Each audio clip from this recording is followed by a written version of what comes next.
አልቦ ዘመድ ጊዜ ተዋርዶ ወይ ከውን ባዕደ ጊዜ ተዋርዶ ዘመድ እመሰ ይትሌአል በንብረተ ሥጋ ማዕድ ጥቀ ዘመዱ ወጥቀ ነገድ ባዕድ ይዛመድ። ወደፊት ተራማጅ ነኝ እያለ የሚፎክረው ይሄ አዲሱ ትውልድ የሰራውና የሚሰራው ሁሉ በታሪክ አደባባይ መቅረቡ መቼም አይቀርም። ግን በጣም የሚያሳዝነው ታሪክ ያዘጋጀለትን ፍርድ ሳይሰማና ከስተቱ ምንም ሳይማር በውሸት ራሱን እየደለለና እያሞገሰ ያለፈ እንደሆነ ነው። ባለመታደል ታሪክ ፍርዱን ለማዘጋጀት ረጅም ጊዜ ይጠይቃል። የታሪክ ፍርድ እያልክ በማጋነን ትናገራለህ። የታሪክ ፍርድ ለስሙ ነው እንጂ በሰዎች ሥራ ላይ ምን አይነት ስልጣን አለው? በዚያውስ ላይ ታሪክ ጸሐፊዎች በሚዛን የሚሰፈር የዳኝነት ጠባይ አላቸው ማለት እንዴት ይቻላል? እረ ለመሆኑ ዛሬ በኢትዮጵያ የሚያሳፍር ነው የሚባል ነገር ይኖር ይሆን? ሌብነት አያሳፍርም፣ ውሸት አያሳፍርም፣ ከዳተኛነት አያሳፍርም፣ በቀዝቃዛ ደም ሰውን መግደል አያሳፍርም። ሀፍረት የሚሰማው ሕዝብ እኮ ሕሊና ያለው ነው።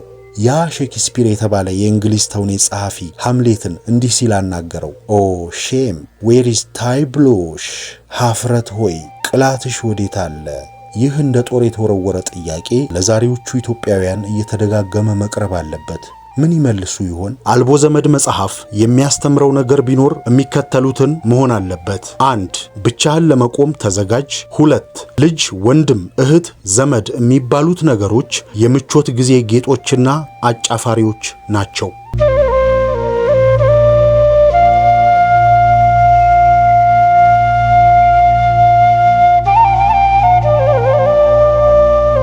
ጤና ይስጥልን።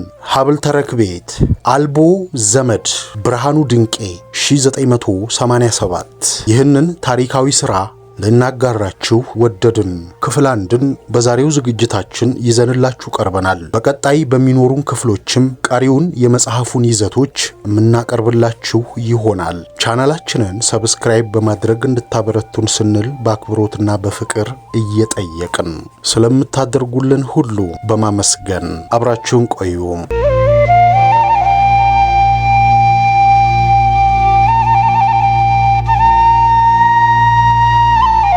መቅድም ምንም እንኳ የፈጠራ መልክ ለመስጠት አንዳንድ ገቢሮችን ያልተከተሉ ድራማቲክ ቃላት ቢኖሩበት አልቦ ዘመድ ተብሎ የተሰየመው የዚህ መጽሐፍ አብዛኛው ክፍል እውነተኛ ታሪክ ነው። በታሪክ ውስጥ የተጠቀሱት ሰዎች ግልጽ በሆነ ምክንያት ስማቸው ተለውጧል። መጽሐፉ ከመታተሙ በፊት ረቂቁን ካነበቡት ወዳጆች አንዱ የኤግዚስቴንሽናሊዝም ፍልስፍና ያለበት ይመስላል ሲል የሰጠው ታዝቦት ኦብዘርቬሽን ደራሲውን አስደንቆታል። መቼም ኤግዚስቴንሽናሊዝም ምን አይነት አስተሳሰብ እንደሆነ ለመግለጥ አስቸጋሪ መሆኑን የማያውቅ ሰው አይኖርም። ከሁሉ አስቀድሞ አምላካውያን እና አምላክ አልባ በሚባሉ ሁለት ታላላቅ አመዳደብ ተከፍሎ ሲታይ የተመራማሪዎችን መስተሃልይ ወይም ደግሞ ማይንድ በመወላወል ላይ እንደሚጥለው አያጠራጥርም። በመታደል ኤግዚስቴንሽናሊስቶችን የሚያስተባብር አንድ ዋና ነጥብ አለ።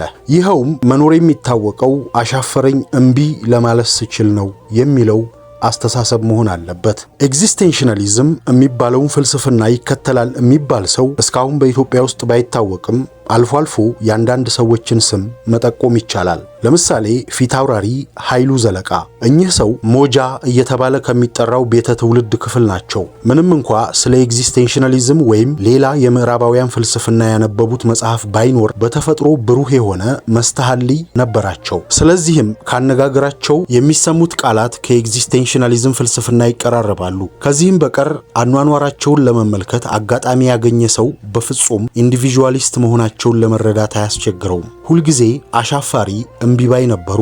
ኤግዚስቴንሽናሊስቶች አስተሳሰባቸውን ለማሰራጨት አብዛኛውን ጊዜ የሚጠቀሙባቸው ቅኔዎች፣ ፈጠራዎች፣ ተውኔቶችና ስዕሎች እንደሆኑ ተመልክተናል። ከነዚሁ በድራማ መልክ ከተሰናዱት የሥነ ጥበብ ሥራዎች ኩል ሃንድ ሉክ የተባለው በፊልም የታየው ተንቀሳቃሽ ስዕል አሻፈረኝ እምቢ ለተባለው አስተሳሰብ ከፍተኛ የሆነ ያቀባበል ማህተም አድርጎበታል። በአልቦ ዘመድ ውስጥ የቀረበው የአቶ ፀሐዩ መንክር ታሪክ አሻፈረኝ እምቢ የሚለውን የሰው ልብ ቆራጠኝነትና የመንፈሱን ኃይል ጥንካሬ ለመግለጥ እንደሞከረ አያጠራጥርም። ግን በዚህ መጽሐፍ የኤግዚስቴንሻሊዝምን ፈትለ ነገር ወይም ቴም አስፋፍቶ ለኢትዮጵያዊ አንባቢ ለማቅረብ ደራሲው ምቾት ወይም ዓላማ እንደሌለው ማረጋገጥ ይፈቅዳል። አልቦ ዘመድ መጽሐፍ የሚያስተምረው ነገር ቢኖር የሚከተሉትን መሆን አለበት። 1. ብቻህን ለመቆም ተዘጋጅ።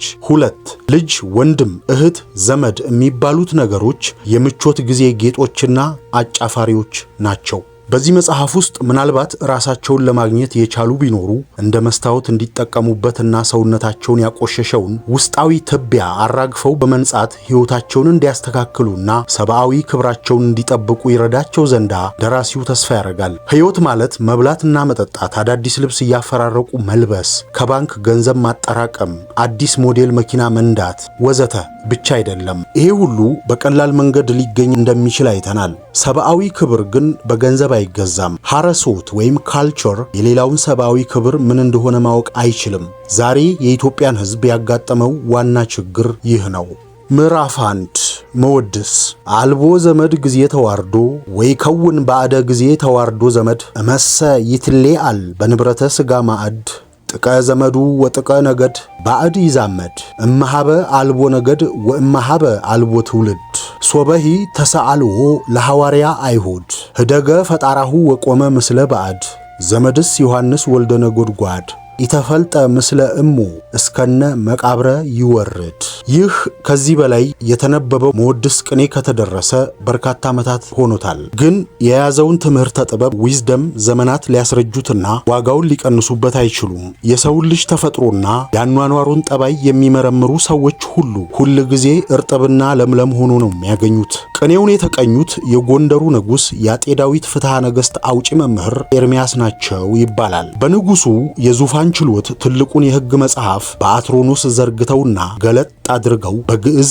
ካነበቡት በኋላ አንተ ዕድሜህን ሙሉ ትታሰራለህ ወይም አንተ ሞት ይገባሃል እያሉ በእያንዳንዱ ዜጋ ላይ የመጨረሻውን የቅጣት ፍርድ የሚወስኑ ከፍተኛ ባለስልጣን ስለነበሩ እሳቸውን የማይፈራና የማያከብር ሰው አልነበረም። መቼም በዓለማዊ ስልጣናቸው ተደስተው አንዳች መጥፎ ዕድል ሳይደርስባቸው እንደተንቀባረሩ ዕድሜያቸውን የሚጨርሱ ሰዎች በታሪክ ውስጥ በጣም ጥቂቶች ናቸው። መምህር ኤርምያስ ባለመታደል ከጥቂቶቹ አንደኛው ሊሆኑ አልቻሉም። ስለዚህም በድንገት ሳይታሰብ ከንጉሱ ተቀያየሙና ከባለሟልነት የክብር ስፍራቸው ተዋርደው ከእስር ቤት ገቡ። ምክንያቱም እንደሚከተለው ነበረ። በዚያን ጊዜ የአቡነ ኤዎስጣቴዎስና የአቡነ ተክለ ሃይማኖት ገዳማት መምህሮች በሃይማኖት ዶክትሪን ምክንያት ተጣልተው ይጨቃጨቁ ነበረ። ስለ ሚስጥረ ሥጋዌና ስለ ቅብዓተ መንፈስ ቅዱስ ያላቸውን የአስተሳሰብ ልዩነት እርስ በርሳቸው በጽሞና ተግባብተው ለማስታረቅ ስላልቻሉ ክርክራቸው ከንጉሱ ችሎት እንዲቀርብ ግዴታ ሆነ። መቼም ነገስታት በሃይማኖት ጉዳይ ፈራጆች ሆነው የሚቀመጡት በፖለቲካ በኩል የሚያስከትለውን መጥፎ ነገር ለመጠባበቅና የግዛታቸውን ሰላም የሚያፈርስ አዲስ አስተያየት እንዳይፈጠር ለመከላከል እንጂ የቴዎሎጂ ትምህርት ኖሯቸው አይደለም። በዚያን ጊዜ አጼ ዳዊት የአቡነ ኤዎስጣቴዎስ ገዳም መምህራን የቆሙበትን ዶክትሪን መደገፍ ጠቃሚ መስሎ ታይቷቸው ነበር። ግን የፍትሐ ነገሥቱ ሊቀ መምህር ኤርምያስ ከእምነታቸው ጋር የማይስማማ ሆኖ ስላገኙት ከንጉሱ ሐሳብ መለየት ግዴታ ሆነባቸው። ከዚህም የተነሳ ንጉሱ ተቀጥተው ከእስር ቤት እንዲገቡ አዘዙ። መምህር ኤርምያስ የአጼ ዳዊት ባለሟል በነበሩበት ጊዜ አያሌ ዘመዶችና ወዳጆች ያጅቧቸውና ይንከባከቧቸው ነበረ። እስር ቤት በገቡ ጊዜ ግን እንደ ኢትዮጵያውያን ልማድ እግዚአብሔር ያስፈታው ብለው ሊጠይቋቸው ይቅርና እንዲያውም ያልሰሩትን ወንጀል ጨማምረው እየፈጠሩና እያሳበቁ የንጉሱን ቁጣ በማባባስ እንዲጨክኑባቸው አደረጉ። ይህም ሁኔታ ከእስራታቸው የበለጠ ስሜታቸውን በጣም ጎድቶት ነበረ። ከጥቂት ጊዜ በኋላ ንጉሱ አጼ ዳዊት በድንገት ሞቱ። አሟሟታቸውም መርዝ በልተው ነው ይባላል። ለዚህም የደብረ ሊባኖስ ገዳም ደብተራዎች እጅ ሳይኖርበት አይቀርም እየተባለ ይታማ ነበር። ከአጤ ዳዊት ቀጥሎ አጼ በካፋ ሲነግሱ የዘውዳቸውን ክብረ በዓል ምክንያት በማድረግ እስረኞች እንዲፈቱ የምህረት አዋጅ አደረጉ። በዚህ አጋጣሚ መምህር ኤርምያስ ከእስር ቤታቸው ሊወጡ ቻሉ። ያልተጠበቀ ድንገተኛ ዕድል ነበረ። መስከረም ወር ላይ ዕለተ እሑድ የቅዱስ ዮሐንስ ወልደ ነጎድጓድ በዓል ነበረ። ካህናቱ በባዕታ ማርያም ቤተክርስቲያን መወድስ ቆመው የተለመደውን ሥርዓተ መዝሙር ሲያደርሱ መምህር ኤርምያስ በመካከላቸው ለመገኘት ችለው ነበረ። መዝሙሩ ተቃኝቶ ተዘምሞ ተመርግዶ ተጸፍቶ ካለቀ በኋላ የመወድስ ቅኔ እንዲቀኙ ጋበዟቸውና አንድ ድምጻም መዘምር ፍትሐ ሊቀ እግዚኦ ወተቀበል በቀልየ ብሎ ቀረበ። አልቦ ዘመድ ጊዜ ተዋርዶ ብለው መምህር ኤርምያስ የቅኔያቸው መጀመሪያ ሐረግ ገና ሳይጨርሱ መልካም መልካም መልካም እሚል የካህናቱ ድምጸ ቅኔ ማህሌቱን ሞልቶ ያስተጋባ ነበር። ያለ ጥርጥር ቅኔው ስለ ሰዎች ተፈጥሮና ጠባይ የሚያስተምር ጠለቅ ያለ ፍልስፍና የያዘ ከመሆኑ በላይ ደራሲው በራሳቸው ሕይወት የደረሰውን ታሪክ ምሳሌ አድርገው ስለተጠቀሙበት ለሰሚዎቹ በጣም አስደናቂ ሆኖ ነበረ።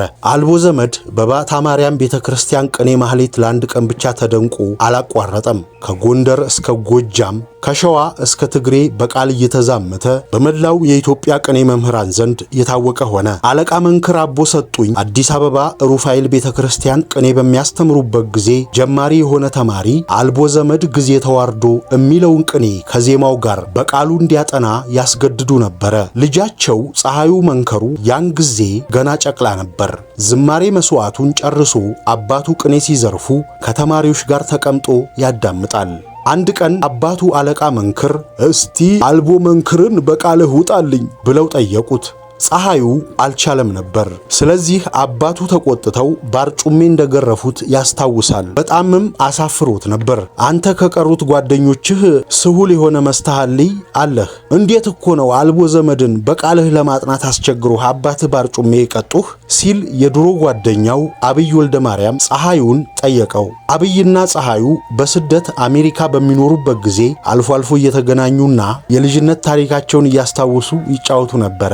ፀሐዩም በወቅቱ ትርጓሜው የማይገባኝን ትምህርት በቃሌ ማጥናት ያስቸግረኝ ነበር። እንደምታውቀው የዛሬው ትምህርት አሰጣጥ የሚያበረታታው ተዘክሮን ሚሞሪን ነው። ፈተናን ለማለፍ የሚያስችለው የተዘክሮ ጮሌነት መሆን አለበት።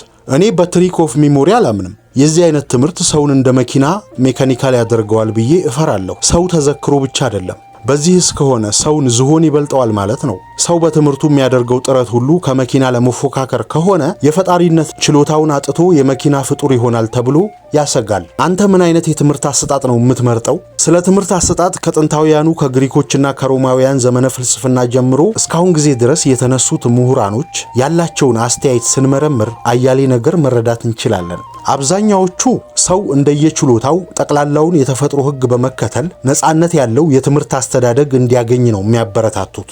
ከተፈጥሮ ውጪ የሆነን መስተሃልይ ወይም ማይንድ ኮንዲሽንድ በማድረግ የሚሰጥ ትምህርት ሁሉ በጣም አደገኛ ነው። ዛሬ ሰዎች እርስ በርሳቸው ለመግባባት የማይችሉት በትምህርት ጉድለት አይደለም። ብዙዎቹ አንዱ ጸሐፊ በቀልድ እንዳመላከተው they are the product of PhD factory ግን መስተሃልያቸው ኮንዲሽንድ ስለሆነ እርስ በርሳቸው መግባባት አይችሉም፣ በነፃ አያስቡም። ታዲያ ለዚህ መድኃኒቱ ምን ይመስልሃል? በእኔ አስተያየት የሰውን ልጅ የተፈጥሮ ችሎታ ኮትኩቶ በነፃነት ለማሳደግ ፕሌቶ፣ ጆን አሞስ ኮሚኒየስ፣ ጂን ጃኪዩስ ሮሻይ ጥቂቶቹን ለመጥቀስ ያቀረቡት የማስተማር ዘዴ መነሻ መሆን አለበት። በአልቦ ዘመድ ላይ የጀመርነውን ንግግር ሳንጨርስ ወደ ሌላ ሰፊ ወደሆነ ርዕስ ነገር ገባን። አሁን ወደዚያ እንመለስና አልቦ ዘመድን በቃልህ ለማጥናት ምን አይነት ዘዴ ያገኘህ? መጀመሪያ ትርጓሜውንና ሚስጥሩን ለመማር ሞከርኩ። መቼም የሀገራችንን ቅኔ አጣጥሞ ለመረዳት ብዙ ጊዜ ነው የፈጀብኝ። እንደምታውቀው ሁሉ የኔ ጄኔሬሽን ባህሉን፣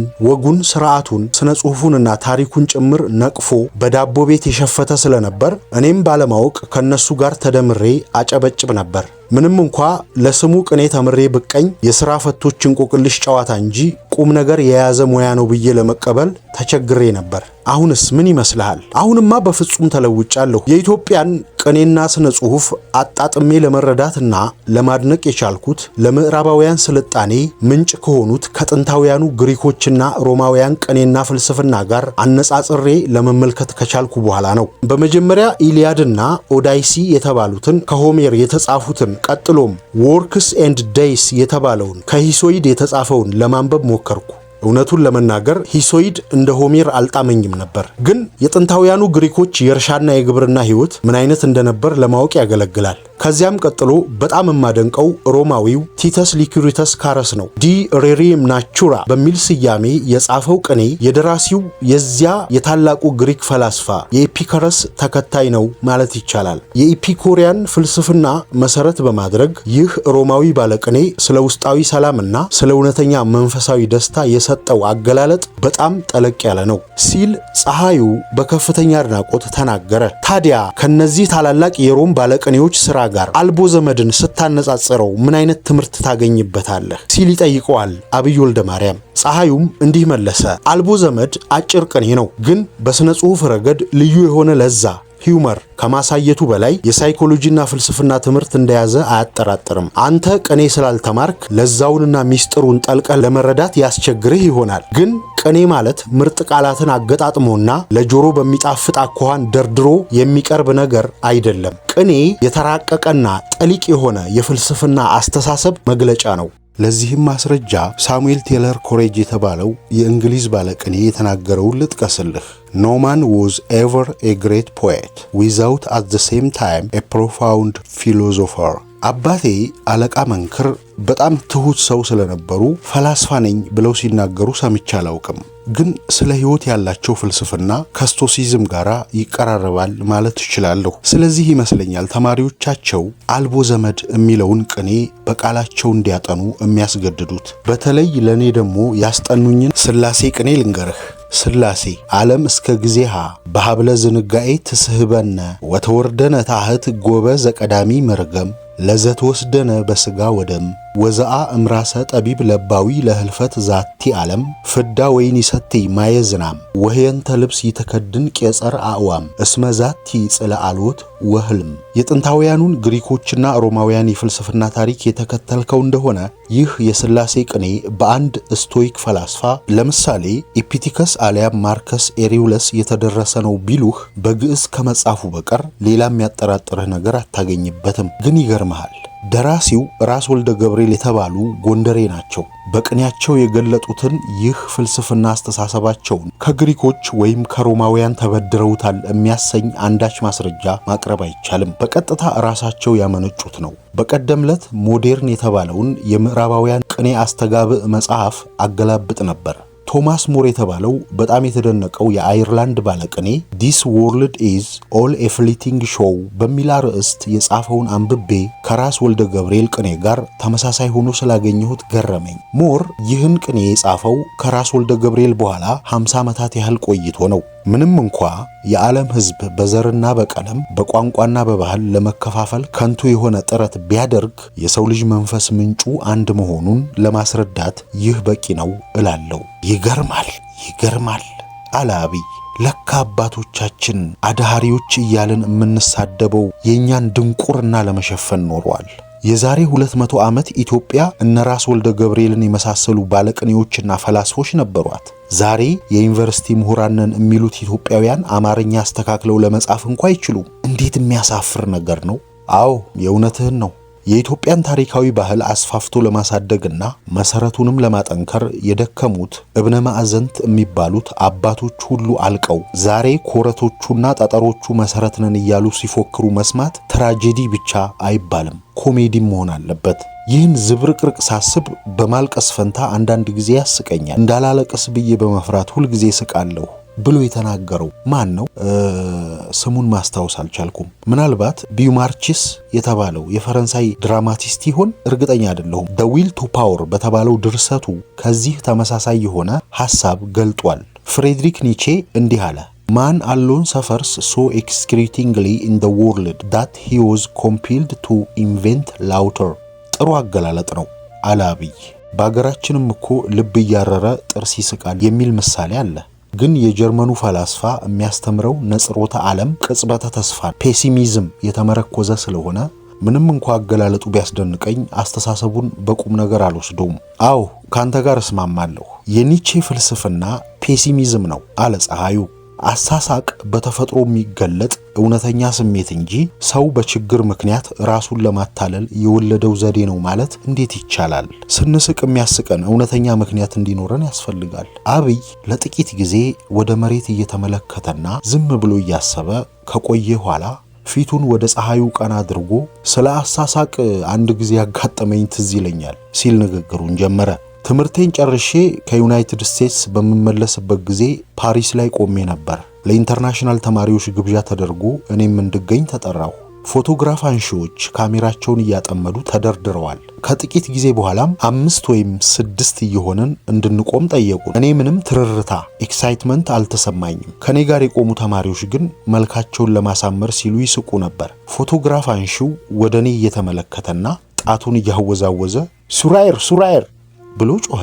ወደ አንድ የግብፅ ተማሪ ፊቴን ዞር አድርጌ what does he want me to do ብዬ ጠየቅኩት። እሱም እስማኤል ሲል ደጋግሞ ነገረኝ። በዚያን ጊዜ አንዳች የሚያስቀኝ ነገር አልነበረም። እንዲያውም የማየው ሁሉ አሰልችቶኝ ከስብሰባው ሾልኬ ለመጥፋት መንገድ እየፈለግኩ ነበር። ግን ፎቶግራፍ አንሺውን ለማስደሰት ስል ጥርሶቼን እኝ ብዬ ቆምኩ።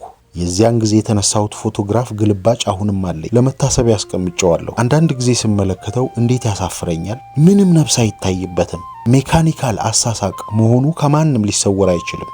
አንተ ባትለምደው ነው እንጂ አሳሳቅን አርት ሆነ ብለው የሚማሩ ሰዎች አሉ። ለምሳሌ የምዕራብ ሀገር ዲፕሎማቶችና የፖለቲካ መሪዎች። አሁንማ የመስኮብ ዲፕሎማቶችም ከውድድሩ ገብተዋል። ዛሬ የጎርባቾቭን ምልምሎች በአሳሳቅ የሚወዳደራቸውም የለም። እኔ በጣም የገረመኝ የኢትዮጵያውያን ነው። እንዳንበለጥ ብለው ልክ ሳቂታዎች ሆነዋል። ምሳሌ ልስጥህ። አንድ ቀን ፊልም ለማየት ከአንድ ኢትዮጵያዊ ጓደኛዬ ጋር ሄደን ነበር። የፊልሙ ተጫዋቾች እየተነጋገሩ ሳለ ከነሱ አንደኛው ዳስ ቬሪ ድሮል አለ በመገረም ድምፅ። በዚያን ጊዜ የጨዋታው ተካፋዮች መሳቅ ሲጀምሩ በአዳራሹ የሚገኙትም የፊልሙ ተመልካቾች አብረው ሳቁ። ጓደኛዬም አብሮ እንባው እስኪረግፍ ድረስ ያለ ልክ ይስቅ ነበር። ወደሱ መለስ ብዬ ያሳቀህ ነጥብ ምንድነው ብዬ ጠየቅኩት። እኔ ያልገባኝን እሱ አብርቶ ይገልጥልኛል ብዬ ጠብቅ ነበር። የሰጠኝን መልስ ታውቃለህ? እኔን ያሳቀኝ የእነሱ ሳቅ ነው እንጂ ነጥቡ አልገባኝም የሚል ነበር። ከዚያን ጊዜ ጀምሮ ሰዎች ሲስቁ ነጥባቸው ካልገባኝ በቀር ኒቼ እንዳለው ሁሉ ኑሯቸው ያመጣባቸውን ሌላውን ዓለማዊ ችግራቸውንና ስቃያቸውን ለመርሳት የፈጠሩት ዘዴ ሳይሆን አይቀርም ብዬ እወስደዋለሁ። መቼም በዚህ ነገር ሳይኮሎጂስቶች ይለያያሉ። አንዳንዶቹ ፍሮይድ ሳይቀር የሰዎች ጤና የሚታወከው ስሜታቸውንና ፍላጎታቸውን በቀጥታ እንዳይገልጡ ስልጣኔ የሚባለው ነገር ይህ ነውር ነው፣ ይህ ጸያፍ ነው እያለ ከተፈጥሮ ሕግ ተቃዋሚ የሆነ ገደብ ስለሰራባቸው ነው ይላሉ። የፖዚቲቭ ቲንኪንግ መምህራኖች ግን ልትቋቋመው የማይቻል ችግር ያጋጠመህ እንደሆነ ዝም ብለህ ሳቅ እያሉ ይመክራሉ። የጌርጅ አሳፍን ቅኔ አንብበሃል? What is the use of worrying? It never was worth while. So pick up your troubles in your old kit bag and smile. እኔ በሳይኮሎጂ ሳይንስ አላምንም።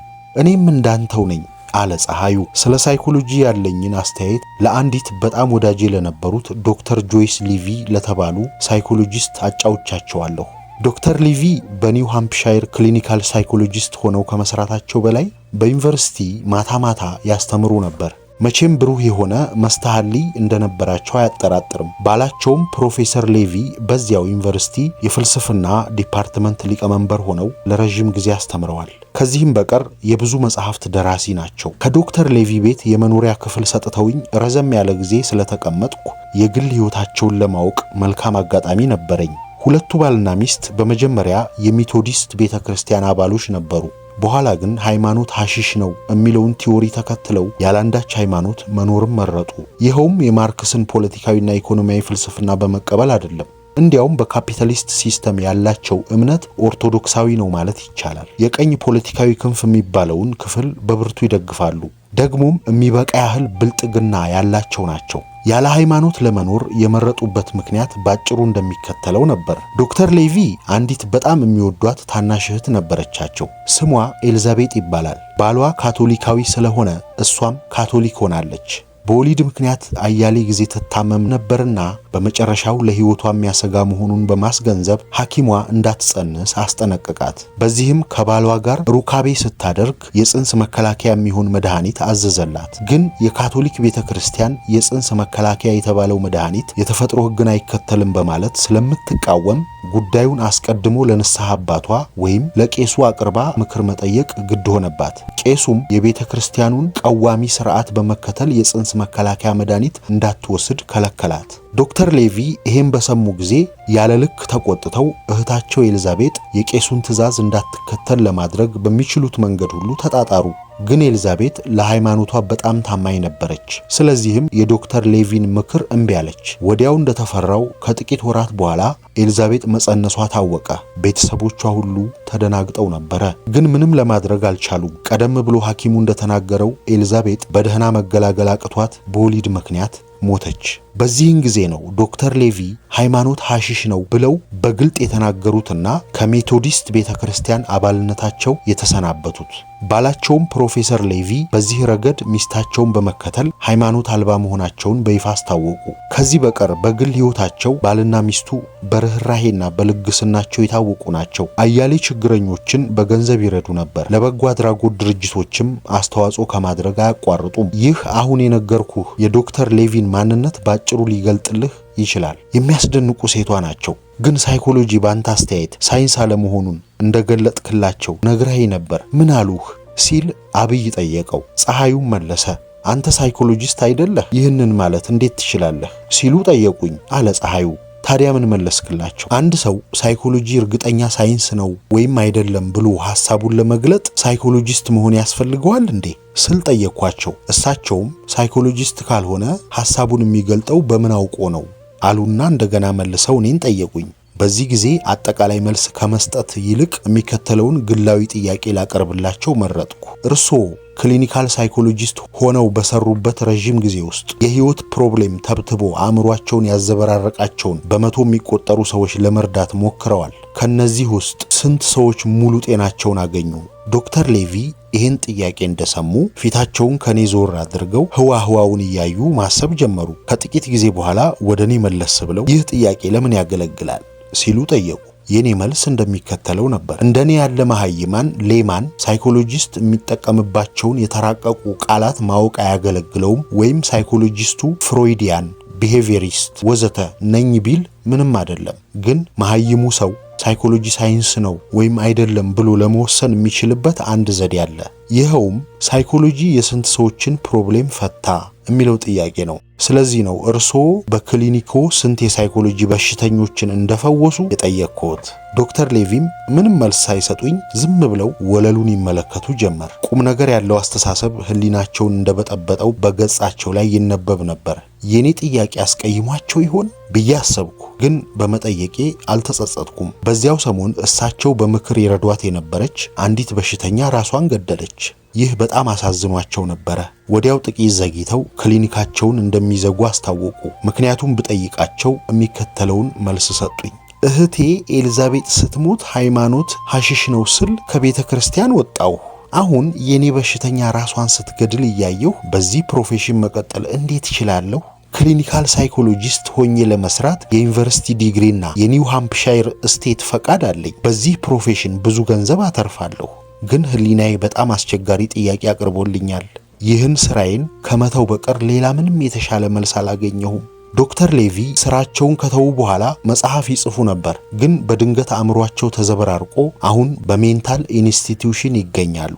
አብይ ወልደ ማርያም ደብረ ዘይት ከተባለው መንደር ነው የተወለደው። አንድ ወንድም፣ ሁለት እህቶች አሉት። ለሁሉም ታላቁ እሱ ነው። አባቱ አቶ ወልደ ማርያም የደብረ ዘይት ቤተ መንግስት አትክልተኛ ነበር። ምንም እንኳ በስራው ከፍተኛ ደሞዝ ባያገኝ የሚቀመጥበት ቤት በነፃ ስለተሰጠው ኪራይ ከፍሎ አያውቅም። ከዚህም በቀር ንጉሠ ነገሥቱ አጤ ኃይለ ሥላሴ አልፎ አልፎ በሳምንት መጨረሻ ለእረፍት ሲመጡ ከአበባዎቹ ልዩ ልዩ ቀለም ያላቸውን እንደ ችቦ ይሰራና እንኳን ደህና መጡልን የሚል በልጁ በአብይ ከተጻፈ ሰሌዳ ጋር እያበረከተ የገንዘብ ስጦታ ያደርጉለት ነበር። ስለዚህ ኑሮው እንደ መጠኑ የተደላደለ ነው ማለት ይቻላል። አብይ በትምህርቱ ተጠራጣሪ ነው። በሁለተኛ ደረጃ ትምህርት ቤት ሳለ የማትማቲክስ ችሎታ እንዳለው አሳይቷል። ከዚህም በቀር አንድ ማታ አጤ ኃይለ ሥላሴ ከሁለተኛ ደረጃ ትምህርት ቤት ለመጎብኘት መጥተው በድንገት አይተው ስላወቁት ይህ ልጅ በትምህርቱ እንደምን ነው ብለው አስተማሪውን ጠየቁ። በማትማቲክስ ከፍ ያለ ችሎታ አለው ብሎ ስለመሰከረለት ወደ ዩናይትድ ስቴትስ ሄደው ትምህርታቸውን እንዲቀጥሉ ከተመለመሉት ተማሪዎች ጋር እንዲደመር ትዕዛዝ ሰጡለት። ይህ ሁኔታ መንፈሱን በጣም ከፍ አድርጎለት ነበር። ዩናይትድ ስቴትስ ሄዶ የተማረው መሐንዲስነት ነው። ስለዚህም ከዚያ እንደተመለሰ ለቆቃ ግድብ ከሚሰሩት መሐንዲሶች ጋር በጥናት ሲለማመድ ከቆየ ኋላ በመጨረሻው የአዲስ አበባ ማዘጋጃ ቤት የመሐንዲሶች አለቃ ምክትል ሆኖ ተሾመ። አብይ ያገባው አስካለ ፍሬው የተባለችውን የፀሐዩን የእህት ልጅ ነበር። ግን ጋብቻው ብዙ ጊዜ ሊቆይ አልቻለም። ከጓደኛው ጋር የምትጻጻፈውን የፍቅር ደብዳቤ ያገኘሁ ብሎ ወዲያው ተፋቱና የተጠረጠረው ጓደኛው ምንም ሳያመነታ አገባት። ቀድሞውንም ቢሆን የአብይና የአስካለ ጋብቻ አቻላቻ አልነበረም። አብይ 10 ዓመት የዕድሜ ብልጫ አለው። መልኳም ብቻ ተመልክቼ አስካለን ማግባቴ ጥፋቴ ያኔ ነው ይል ነበር። የሆነ ሆኖ የጋብቻው መፍረስ ምክንያት ሆኖ በፀሐዩና በአብይ መካከል የነበረው የወዳጅነት ግንኙነት ምንጊዜም አላቋረጠም። አብይ ምንም እንኳ ፎርማል የሚባለውን የትምህርት አይነት ለመከታተል እድል ቢያገኝ ባህላዊ የሚባለውን ዕውቀት ለማግኘት አጋጣሚ አልነበረውም። ባህላዊ ዕውቀት መሰብሰብ የሚጀምረው ከእናት ምድጃ ነው ይባላል። ግን የአብይ እናት የእመት ወለተ ገብርኤል ምድጃ እንጀራ ለመጋገሪያና ወጥ ለመቀቀያ አገልግሎት እንደሆነ እንጂ ባህላዊ የዕውቀት ምግብ ለማደራጃ ከችሎታው በላይ እንደሚሆንበት ጥርጥር የለውም። እንዲሁም አባቱ አቶ ወልደ ማርያም በደብረ ዘይት ቤተ መንግስት አካባቢ በሚገኘው አጸድ አራሙቻ ከመንቀል አትክልቶች እየኮተኮቱ አፈር ከማስታቀፍና ውሃ ከማጠጣት በቀር ሌላ የሚያውቀውና ለልጆቹ የሚያስተምረው ነገር አልነበረም። የሆነ ሆኖ ሊዘነጋ የማይገባ አንድ ትልቅ ነገር አለ። አቶ ወልደ ማርያምና ባለቤቱ እመት ወለተ ገብርኤል ሃሁ ሂ ቢሶች ኢሊትሬት ቢሆኑም ቤተ ክርስቲያን ሳሚዎች፣ ትሁቶች፣ ሰው አክባሪዎች፣ ውሸት ተናግረው የማያውቁ ጨዋዎች ስለነበሩ ይህን የጨዋነት ጠባይ ለልጆቻቸው እንዳወረሱ ጥርጥር የለውም። አብይ ሁልጊዜ ይህንን ያስታውሳል። አንድ ቀን ለወዳጁ ለፀሐዩ ስለዚህ ጉዳይ የሚከተለውን አጫወተው። በዋሽንግተን ከተማ ሃዋርድ ዩኒቨርሲቲ የተማርኩ መኖሪያ ክፍል የተከራየሁት በዩ ስትሪት ላይ ከሚገኝ አፓርትመንት ነበር። መቼም አካባቢው የወሮበሎችና የሰካራሞች ሰፈር ነው። ብዙ ናይት ክለቦች አሉበት። ሌሊቱን ሙሉ ሙዚቃው እንዳጓራ ያድራል። እዚያ ሲጨፍሩ ያድራሉ። ይጠጣሉ፣ ይሰክራሉ፣ አጸያፊና ብልግና ያለበት ንግግር ያደርጋሉ። የማይሰሩት የላቸውም። ለቲዩሽን የሚከፈላቸውን ገንዘብ ይህን በመሳሰለው ነገር አጥፍተው ከትምህርት ቤት ሳይሄዱ የሚቀሩት ብዙዎች ናቸው። እኔን ያዳነኝ ምን መሰለህ? በአባቴና በእናቴ ላይ የተመለከትኩት የሞራል ሕይወት ምሳሌነት ነው። የነሱ ምክር ሁልጊዜም ከአጉል ጓደኛ አትግጠም የሚል ነበር። ስለዚህ በትምህርት ቤቴ በክላስ ጊዜ ከማገኛቸው በቀር አንድ ጓደኛ አላበጀሁም ነበር። መልካም አድርገሃል አለ ፀሐዩ። የወጣቶቻችንን ሕይወት በዝብርቅርቅ ላይ የሚጥለው ጓደኞቻቸውን በጥንቃቄ ለመምረጥ አለመቻላቸው ነው። ሚጌል ዲ ካርቬንትስ ሳቬድራ የተባለው የስፓኝ ጸሐፊ ዶን ኪዮት በተባለው የፈጠራ ድርሰቱ ጓደኞችህ እነማን እንደሆኑ ንገረኝ፣ እኔም አንተ ማን እንደሆንክ እነግርሃለሁ ያለው ሲጠቀስለት ይኖራል። አገላለጡ የሳይኮሎጂ ትምህርት እንዳለው አያጠራጥርም። በእኛም እኮ ከአህያ ጋር የዋለች ላም አመድ ቅማ መጣች የሚል ነገር ምሳሌ አለ። የምንይዛቸው ጓደኞች አስተሳሰብና የአኗኗር ስርዓት ህይወታችንን ሊያንጹ ወይም ሊያማስኑ ይችላሉ። ስለዚህ ጓደኛ ስንመርጥ በጣም መጠንቀቅ ያስፈልጋል። እኔ ለጓደኝነት አንተን ከመረጥኩ ጀምሮ የቱን ያህል እንደተለወጥኩ ልነግርህ አያሻም አለ አብይ። በእኔ ምክንያት መለወጥ የለብህም፣ ራስህን መሆን ነው ያለብህ። ፀሐዩ መለወጥ ስልህ አንተን ለመሆን ሞከርኩ ማለቴ አይደለም እኮ።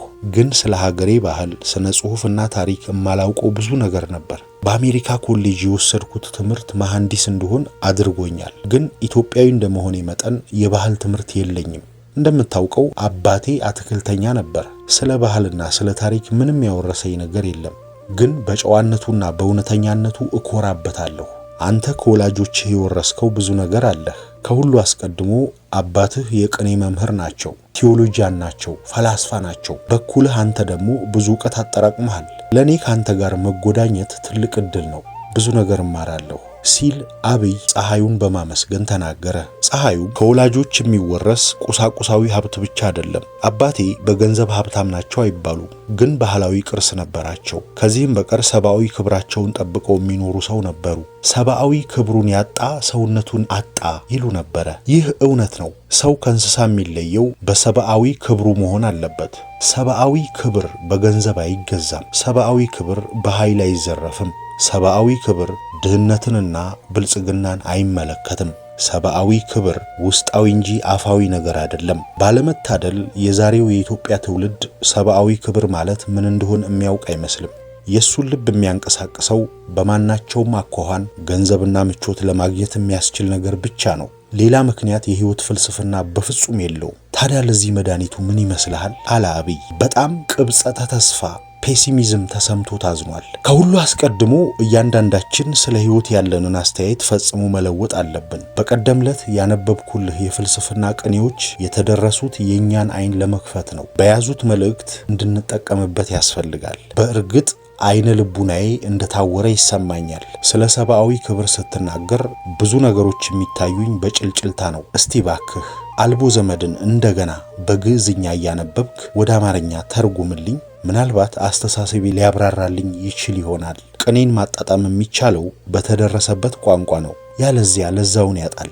ባጭሩ ቅኔው የሚያስተምረው በራስ መተማመንን ነው። እውነትህን ነው። ግዕዝኛ ሳልማር መቅረቴ ያሳዝናል። ግን አልቦ ዘመድ ጊዜ ተዋርዶ ትርጓሜ ያሻው አይመስለኝም። እንዲሁ በቃሌ ላጠናው ሞክራለሁ። ግን ከሱ የራስ ወልደ ገብርኤል ቅኔ ጠለቅ ያለ ሳይሆን አይቀርም ብዬ ገምታለሁ። ላንተ ምን ይመስልሃል?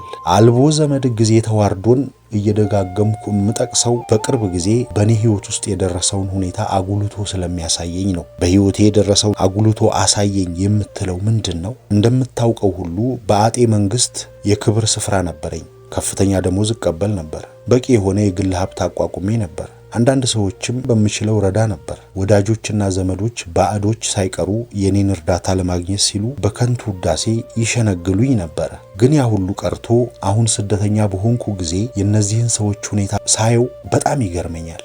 ከሁሉም ይልቅ ስለ ሰዎች ግብዝነትና ውሸተኛነት ትምህርት የሰጡኝ ቤተ ዘመዶቼ ናቸው። በተለይም የእናት አባቴ ልጅ ወንድሜ። ከዚያም የተነሳ ለወንድሜ ለወልደ እግዚ ስም ስፈልግ በአማርኛ ተስማሚ ቃል ስላጣሁ በእንግሊዘኛ ዘቤዘልቲ ማን እያልኩ ጠራዋለሁ። አለ አብይ በመገረም በመደነቅ አይኖቹን አፍጥጦ። አሁን ገባኝ የምትለው ገና አሁን ገባኝ ሲል ንግግሩን ቀጠለ። ለዚህ ኖሯል አልቦ ዘመድ ጊዜ ተዋርዶ የሚለውን ቅኔ ሳይኮሎጂና ፍልስፍና አለበት ያልከው? ለካ ከግል ቅምምስ ኤክስፒሪየንስ ጋር የተያያዘ ኖሯል። እረ ለመሆኑ እነዚህ ዘመዶችህ ያደረጉህ ምንድን ነው? በጣም የተማረርክ ይመስላል። ምንም ያደረጉኝ ነገር የለም። ደግሞም ምንም ሊያደርጉኝ አይችሉም ነበረ። ከሁሉ አስቀድሞ እኔ በእነሱ ደጋፊነት አልኖርኩም። እንዲያውም ከነሱ ብዙዎቹን እኔ ረዳቸው ነበረ። ግን ባኳኋናቸው አንድ ዋና ነገር እንዳስተማሩኝ አልክድም። ከነሱ የተማርከው ምንድን ነው? አለ አብይ። የኤዞጵን ተረት ታስታውሰዋለህ? እንጃ። የቱን? ስለ ሁለት የጉዞ ጓደኞች ነው። አላስታውሰውም። ይኸውልህ ከዕለታት አንድ ቀን እነዚህ ሁለት ሰዎች አብረው ይጓዙ ነበረ። ጉዞው በአንድ ቀን ሊያልቅ የማይችል ረዥም ከመሆኑ የተነሳ ጊዜው ስለመሸና ድካም ስለተሰማቸው መንከሪያም ይሁን ምቹ ስፍራ ፈልገው አረፉ። እንዲሁም ከእግሮቻቸው አቧራውን አራግፈውና ጭብጧቸውን ከስልቻዎቻቸው አውጥተው ከተመገቡ በኋላ በመስኩ ላይ ተዘርረው ለማንቀላፋት ሲሞክሩ በድንገት አንድ ትልቅ ዝጉርጉር ድብ ከተፍ አለ። ወዲያው ከጓደኛሞቹ አንዱ ሮጦ በአቅራቢያው ከሚገኝ ከአንድ ትልቅ ዛፍ ላይ ወጣ።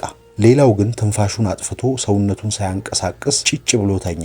ድብ በማይንቀሳቀስ አካል ላይ አደገኛ አይደለም ይባላል። በመጀመሪያ እግሮቹን፣ ከዚያም ከፍ ብሎ ደረቱን፣ ቀጥሎም አፍንጫውንና ጆሮውን ሳይቀር በየተራ አፈነፈነ። ሰውየው ግን ለጥ ብሎ ሕይወት እንዳለበት አንዳች ምልክት ስላልሰጠ በመጨረሻው ድቡ ትቶት በአቅራቢያው ወደሚገኝ ደን ፈርጥጦ ገባ። በዚህ ጊዜ ሁሉ ከዛፉ ላይ የተንጠለጠለው ጓዱ እያቆለቆለ ማናቸውንም ነገር ይመለከት ነበረ። አደጋው እንዳለፈ ካረጋገጠ ኋላ ከዛፉ ወርዶ እንኳን እግዚአብሔር ያተረፈህ የደረሰብህ ጉዳት አለ እያለ በመርበድበድ ጓደኛውን ጠየቀ። እግዚአብሔር ይመስገን ምንም ጉዳት አልደረሰብኝም ሲል መለሰ። ድቡ ትቶ ከመሄዱ በፊት ከጆሮህ ስር ሲያነፈንፍ አይቻለሁ። የነገረህ ነገር አለ? አዎ፣ አንድ ትልቅ ሚስጥር ነግሮኝ ሄደ። ምንድነው? እባክህ ንገረኝ። ከማይታመን ጓደኛ ጋር ወዴትም ሆነ ለመሄድ እግሮችህን ፈጽሞ እንዳታነሳ የሚል ምክር ሰጠኝ። ይኸውልህ የዚያ የስመ ጥሩ የኤዞፕ ተረት አልቦ ዘመድ ጊዜ ተዋርዶ ያለውን ቅኔ በዚህ ተረት ውስጥ ታገኘዋለህ። የኔ ሕይወት ያስተማረኝ የእነዚህን ፍልስፍናዎች እውነተኝነት ነው። የኤዞፕን ተረት ብዙ ፈላስፎች ጠቅሰውታል። በጣም ያስገርማል አለ አብይ። እረ ለመሆኑ ሰዎች በመተማመንና በመተሳሰብ ፈንታ የተጠራጣሪነትና ራስን የመውደድ ፍልስፍና እየተማሩና እየተለያዩ የሚሄዱበት ምክንያት ምን ይመስልሃል? የትምህርት ጉድለት ነው አለ ፀሐዩ። ከኪንደርጋርተን ጀምሮ እስከ ኮሌጅና ዩኒቨርሲቲ ድረስ በደረጃ የተከፋፈሉ ትምህርት ቤቶች በብዛት በተቋቋሙበት ጊዜ ችግሩ የትምህርት ጉድለት ነው ማለቱ እንዴት ይቻላል? አዎ በዛሬው ጊዜ የትምህርት ቤቶች ቁጥር እያደገ መሄዱ ጥርጥር የለውም። ሰዎች ፓይለት ሆነው በሰማዩ ላይ ፈጣን ጄት አውሮፕላን እንዲያበሩ፣ መሐንዲስ ሆነው ትልቅ ድልድይ እንዲሰሩ፣ ማትማቲሽያን ሆነው የቁጥር ፕሮብሌም እንዲፈቱ፣ አስትሮኖመር ሆነው የሰማይ ከዋክብት አቀማመጥና እንቅስቃሴ እንዲመለከቱ ለማስተማር ተችሏል። ግን አንድ መሰረታዊ የሆነ የትምህርት ጉድለት እንዳለ በግልጽ ይታያል። ምንድነው? አለ አብይ። ሰዎች ሰው መሆንን አልተማሩም። ይህ ደግሞ በጣም የማይገባ ንግግር ነው። ከሁሉ አስቀድሞ ሰው መሆኑን መማር ያስፈልገዋል እንዴ? ሰው ከመሆኑ በቀር ሌላ ምን መሆን ይችላል? አብይ ጠየቀ። ፀሐዩ መለሰ። ቀደም ብዬ ወንድሜን ወልደ እግዚእን ደቤዛልቲማን ብዬ እንደሰየምኩት ነግሬሃለሁ። ይሄ ትክክለኛ ስያሜ ነው። በሁለት እግሮች የሚቆምና በሁለት እግሮች የሚራመድ ሁሉ ሰው መባሉን አውቃለሁ። ግን ምን አይነት ህይወት እንደሚኖር ስንከታተል በአራት እግሩ ከሚቆምና በአራት እግሩ ከሚራመድ አውሬ የባሰ አደገኛ ፍጥረት ሆኖ እናገኘዋለን። ስለዚህ ሰው መሆንን እንዲማር ያስፈልጋል ብል እንግዳ ነገር አይሆንም። አሁን ገባኝ አለ አብይ። ግን ደቤዛልቲማን እያልክ የምትጠራውን የወንድምህን ታሪክ ለመስማት በጣም ጓጉቻለሁ። በሌላ ጊዜ አጫውታለሁ አለው ፀሐዩ መንክር በተፈጥሮ ብቻውን መቆም የሚወድ ሰው ነው። በስደት ህይወቱ ለኑሮው የገንዘብ እርዳታ፣ ለመንፈሱ የሞራል ድጋፍ ጠይቆ አያውቅም። የአሜሪካ መንግስት፣ የአሜሪካ አብያተ ክርስቲያናት፣ የአሜሪካ በጎ አድራጎት ድርጅቶች የኢትዮጵያውያን ስደተኞችን ለመርዳት አያሌ ገንዘብ ሲያወጡ በፀሐዩ ምክንያት የአንድ ቤሳ ወጪ አላደረጉም። ኑሮው የተወሳሰበ ስላልሆነ ለህይወቱ ምቾት የሚሰጥ ብዙ ነገር አይፈልግም። ለምሳሌ መኪና ነድቶ አያውቅም። ምሳውን ደህና አድርጎ ከበላ ቁርስ ወይም ራት አይፈልግም። የሚከራያቸው መኖሪያዎች ለመኝታው ብቻ የሚያገለግሉ ርካሾች ናቸው። ይህ አኳኋን ለአስተሳሰቡ ፍጹም ነፃነትን ሰጥቶታል። ማንንም አይለማመጥም። በከንቱ ውዳሴ ሰዎችን ለመደለልም አይሞክርም። በአንድ አይነት አስተሳሰብ ውስጥ ዋጋውን ወይም ፍሬ ነገሩን መርምሮ በግልጥ ካልተረዳ በቀር ከዶክተር እገሌ ወይም ከፕሮፌሰር እገሌ የመነጨ ሐሳብ ነው ቢሉት ለሱ ምንም አይደለም። ሰዎች በማህበራዊ ህይወት ያገኙትን የክብር ስፍራ አለያም በአካዳሚክ አቋሞች አካባቢ የተሰጣቸውን ስመ ማህተም ፕሪስቴጅ ምክንያት አድርገው በማይገባ መንገድ ሊጠቀሙበት የሞከሩ እንደሆን የተቃውሞ ድምፁን ለማሰማት አያመነታም። ከቄሶች፣ ከጠበቆች፣ ከዳኞች፣ ከፖለቲካ ሰዎች ወዘተ ጋር አያሌ ጊዜ ተጋጭቷል። በዚህም ምክንያት አንዳንድ ሰዎች ደረቅ ሞገደኛ የሚል ስም አውጥተውለት ነበረ። እሱ ግን ግድ የለውም። የሱ ስሎጋን አሻፈረኝ እምቢ ካላልኩ መኖሬን አላውቅም የሚል ነው። ይህም ከኤግዚስቴንሽናሊዝም አስተሳሰብ ጋር ይቀራረባል። እሱ ግን ኤግዚስቴንሽናሊስት ነኝ አይልም። እንዲያውም ፕላቶ ከኤግዚስተንስ ኢሴንስን ቢያስቀድም ጄን ፖል ሳርተር ከኢሴንስ ኤግዚስተንስ መቅደም አለበት ቢል እኔ ምን ቸገረኝ ይል ነበር። ፀሐዩ በሌሎች ሰዎች አስተሳሰብ አይመራም ቢባልም አዋቂዎች ናቸው የሚባሉት ሰዎች የጻፏቸውን መጽሐፍት ማንበብ ይወዳል። የሚያነባቸው መጽሐፍት ለመምረጥ ሪቪው የሚያደርጉ ነቃፊዎችን ወይም አመስጋኞችን አይከተልም። አንድ መጽሐፍ ለመግዛት ሲፈልግ በመጀመሪያ ከውስጡ አንድ ምዕራፍ ማንበብ አለበት። ከዚያ በኋላ ነው ለመግዛት ወይም ላለመግዛት የሚወስነው። ያጻጻፉ ስልት ካልጣመውና የአስተሳሰቡ አቀራረብ ተፎካካሪ ሆነው ካላገኘው መጽሐፉን በማንበብ ጊዜውን ማጥፋትና ኃይለ መንፈሱን መጨረስ አይፈልግም። በሐሳብ ከሱ ጋር የሚስማማውን ደራሲ አይመርጥም። የሚገልጥልኝ አዲስ ነገር የለውም ይላል። ፀሐዩ የተወለደው ጉለሌ አካባቢ ነው። 5 እህቶችና 3 ወንድሞች አሉት። ከቀሩት እህቶቹና ወንድሞቹ ይልቅ የሱ አስተዳደግ ቁጥጥር የበዛበትና በጣም የተጣበበ ነበር። አባቱ አለቃ መንክር ጊዜውን ከጓደኞቹ ጋር በመጫወት እንዳያሳልፍ ወደ ቁም ነገር አስተሳሰብ ቢመራው የሶሻል ህይወቱን አደህይቶበታል ማለት ይቻላል። በኑሮ ገለልተኛ ነው። አይናፋር፣ ወዳጆቹ በጣም ጥቂቶች ናቸው። ፀሐዩ የአጼን አገዛዝ ተቃውሞ በተሰደደ ጊዜ አያሌ የሚያሳዝኑና የሚያሳፍሩ ነገሮች አጋጥመውታል። ከነዚሁም በጣም የተሰማው ከቤተ ዘመዱ አንዳንዶቹ ሲምፓቲ ሊያሳዩት ይቅርና እንዲያውም ከንጉሠ ነገሥቱ ሹመትና ልዩ ልዩ ስጦታ ለማግኘት ሲሉ የሆነ ያልሆነውን በሱ ላይ ለማስወራት የፕሮፓጋንዳ መሳሪያ መሆናቸው ነው። ይህ አደራረግ ምንም እንኳ እሱን ሊጎዳው ባይችል የእንደዚህ ያለ ከዳተኛ ቤተሰብ ወገን ነኝ ማለቱ በጣም አሳፍሮታል። ይሄ ብቻ አይደለም። እነዚህ ህሊና ቢሶች ቤተ ዘመዶቹ አጤ ከዙፋናቸው ሲወድቁ ደግሞ የአብዮት አጃቢዎች ሆነው ሲያጨበጭቡና ሲመጻደቁ ምንም ሀፍረት አልተሰማቸውም። ይህ አሳፋሪና አሳዛኝ ታሪክ ፀሐዩ ለጓደኛው ለአብይ ባጫወተው ጊዜ አልቦ ዘመድ ጊዜ ተዋርዶን በቃሌ ሳጠና ጥቂት ጊዜ ቆይ ረሳው ይሆን እያልኩ ሰግቼ ነበር።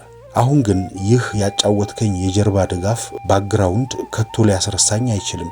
እንዲያውም ስማኝ አሁን በቃሌ ልውጣልህ አለና አብይ አንድ ቃል እንኳ ሳይሳሳት ቅኔውን በቃሉ አነበበለት። ወዲያውም ይህ ታሪክ ተሰውሮ ሊቀር አይገባም፣ መላው የኢትዮጵያ ሕዝብ ሊያውቀው ይገባል ሲል ጨምሮ ተናገረ።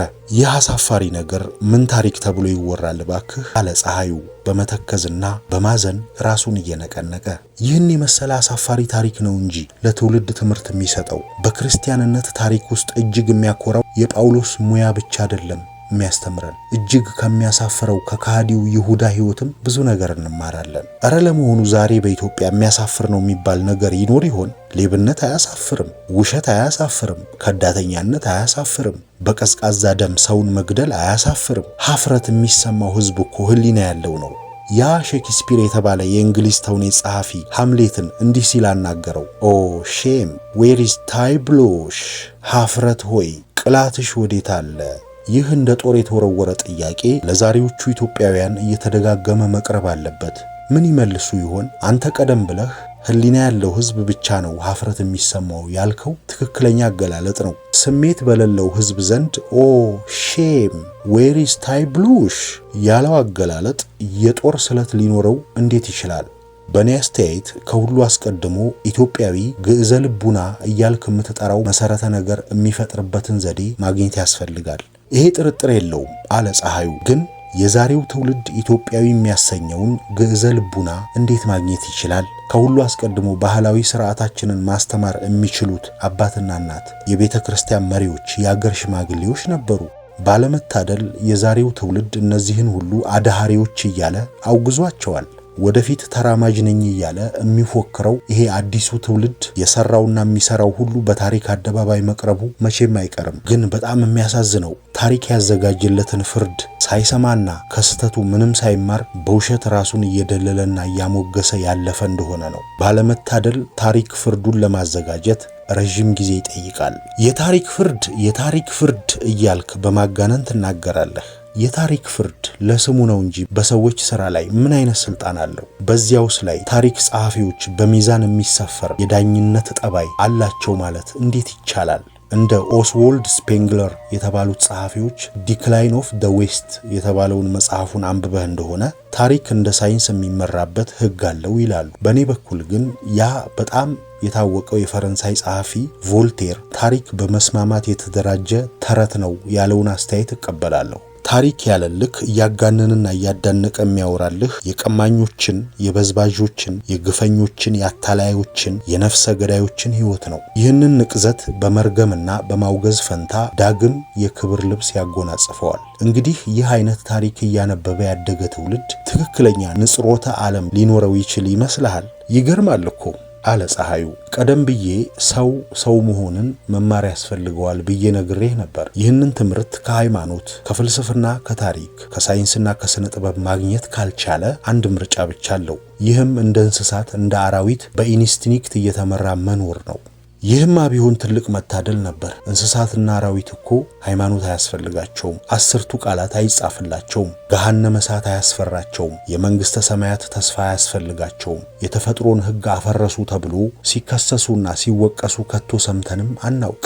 ግን እስቲ ወደ ሰው ልጅ ሕይወት አተኩረን እንመልከት። ከሁሉ አስቀድሞ የሰው ልጅ ክፉና በጎ ለይታ የምታውቅ ነፍስ አለችኝ ብሎ ይኮራል። ከዛ በላይ ደግሞ ይህች አዋቂ ናት የተባለችው ነፍሱ እንዳትሳሳትና በትክክለኛው የእውነት መንገድ እንዳትወጣ 10ቱ ቃላት፣ 6ቱ ቃላተ ወንጌል፣ ቁርአን፣ ቬዳ፣ ጊታ ወዘተ ተጽፎላታል።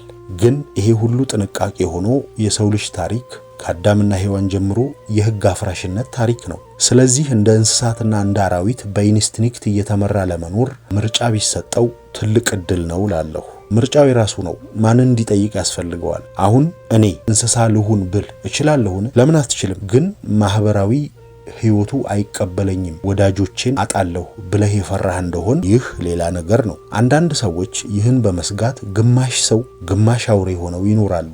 በቀደም ለታ ወልደ አጋዚ የተባለው ወንድሜ ደቤዘልቲማን እያልኩ እንደምጠራው ነግሬሃለሁ። በአማርኛ አውሬ ሰው ወይም ጅብ ለማለት ሞከርኩና ቃሎቹ በጣም ቀለሉብኝ። ስለዚህ እንግሊዘኛውን መረጥኩ። ትንሽ ሞቅ ያለ ነው።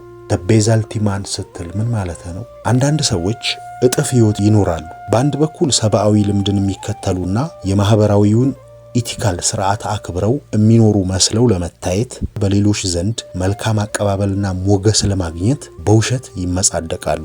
ግን ይህ ግብዝነታቸው ፈተናውን እንዲያልፍ የሚጠይቅበት ቁም ነገረኛ ሰዓት ይመጣል። ስለዚህ ጉዳይ የአገራችን ጀግና የሸለለው እስካሁን ድረስ በጆሮዎቼ ውስጥ ተመዝግቦ ሲያቃጭል ሰማዋለሁ። እንዲህ አለ። ሰው ማለት ሰው የሚሆን ነው ሰው የጠፋለት። አየህ፣ በእርግጥ ሰው መሆኑን ለማስረዳት የሚጠየቅበት ቁም ነገረኛ ሰዓት ሲመጣ ተመጻዳቂዎች ምንም ማምለጫ ቀዳዳ አያገኙም። ሰዓቱ ያጋልጣቸዋል። በዚያን ጊዜ አንዳች መሰረት ነገር የሌላቸው በእንስሳዊ ተፈጥሮ ደረጃ ብቻ የሚንቀሳቀሱ ተግደርዳሪዎች መሆናቸውን ከማንም ለመሰወር አይችሉም። ይኸውም ራስን ያለልክ መውደድ፣ ከርስን ለመሙላት ያለልክ መጨነቅ፣ አጊጦ ለመታየት መጣጣር፣ ግላዊ ደስታን ያለልክ ማፍቀር፣ ስለሌላው ሰው ችግር ምንም አይነት የተሳታፊነት ስሜት ማጣት፣ የውሽንፍሩ ጊዜ አልፎ ፀሐይ ስትወጣ ብቻ ራስን ለማሳወቅ መጣጣር ነው። እንዲህ ያሉት ተግደርዳሪዎች ሁሉ ደባስትሊ ማን እያልኩ ጠራቸዋለሁ። በሰውነታቸው ሊታመኑ አይችሉም። የቆሙበት መሰረት ነገር የላቸውም። በሌላ በኩል ደግሞ ለሌሎች መስሎ ለመኖር የማይፈልጉ ሰዎች አሉ። ለነሱ የማህበራዊ ኢቲካል ስርዓት ምንም ዋጋ የለውም። ይህንንም በግልጥ ለመናገር አይሰጉም። የነሱን ምግባር የሚቆጣጠረው ደ ሎው ኦፍ ጀንግል እየተባለ የሚጠራው ኃይል ብቻ ነው። ሃይማኖት፣ ፍልስፍና፣ ስነ ጥበብ በእነሱ ህይወት ውስጥ ስፍራ የለውም። እንዲህ ያሉትን ሰዎች ቱባ አውሬዎች፣ ቱባ እንስሳዎች እላቸዋለሁ። ሌላውን መስለው አይኖሩም። ዘ ቤስትሊ ሜን እና ከቱባ እንስሶች የትኞቹን ትመርጣለህ ሲል አብይ ጠየቀ። በእኔ በኩል ማናቸውንም አልመርጥም። ግን ለሰው ልጅ አስተዳደግና የስልጣኔ እርምጃ የአደገኝነታቸውን ብልጫ ለመመዘን የሞከርን እንደሆነ ከግብዞቹ የተሳሳቱት እውነተኞቹ ይሻላሉ ላለሁ። ሌላው ቢቀር ማን ወይም ምን መሆናቸውን ለመሰወር አልሞከሩም። ዘ ቤስትሊ ሜን ግን ያጭበረብራሉ። በወንጌል የበግ ለምድ ለብሰው ይመጣሉ፣ ውስጣቸው ግን ተኩላ ነው ተብሎ ተጽፏል። ቀጣዮቹን ይዘቶች በቀጣይ ክፍል ይዘን እንቀርባለን።